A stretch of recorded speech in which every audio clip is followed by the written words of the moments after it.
नमस्कार दोस्तों, आज हम एक ऐसे साइंटिफिक टेक्निक के बारे में बात करेंगे जो टाइम का पर्दा हटाकर हमें पुराने युगों का सच दिखाता है। जी हाँ, हम बात कर रहे हैं कार्बन डेटिंग के बारे में। साइंटिस्ट को जब भी कोई पुरानी चीज़ें मिलती है, जैसे कि कोई फॉसिल्स, तो मुझे एक सवाल सताता है, यह कितना पुराना होगा, और इसका जवाब देता है कार्बन डेटिंग। तो चलिए समझते हैं कार्बन डेटिंग कैसे काम करता है। हर लिविंग ऑर्गेनिज्म में केमिकल एलिमेंट होता है कार्बन। इसमें दो मेन आइसोटोप्स होते हैं, कार्बन 12 जो कि स्टेबल होता है और कार्बन 14 जो कि अनस्टेबल होता है। ये एक रेडियो एक्टिव एलिमेंट है। जिंदा ऑर्गेनिज्म इन्वायरमेंट से कार्बन एब्जॉर्ब करता है, लेकिन जब वो मर जाता है तो कार्बन 14 डिके होना शुरू कर देता है। लिविंग ऑर्गेनिज्म में कार्बन के 3 आइसोटोप होते हैं, कार्बन 12 जो कि 98.9% होता है, कार्बन 13 जो कि लगभग 1.1% होता है, और कार्बन 14 जो कि 1 ट्रिलियन का एक पार्ट होता है, 0.000000001%।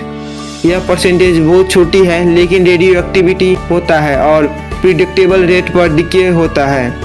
इसकी वजह से कार्बन 14 रेडियो कार्बन डेटिंग के लिए इम्पोर्टेंट है, जो पुरानी ऑर्गेनिज्म मटेरियल की एज एस्टिमेट करने में काम आता है। कार्बन 14 का डीके एक प्रिडिक्टेबल रेट पर होता है। इसका हाफ लाइफ 5730 ईयर्स का होता है, यानी आधा कार्बन 14 डीके होने में इतना टाइम लगेगा।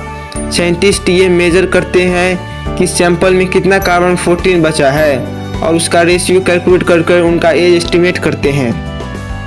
यह टेक्निक फॉसिल्स, वुडन आर्टिफैक्ट्स और एशियंट बोन में निकालने में काम आती है, लेकिन सिर्फ 50,000 साल पुराना सैंपल तक।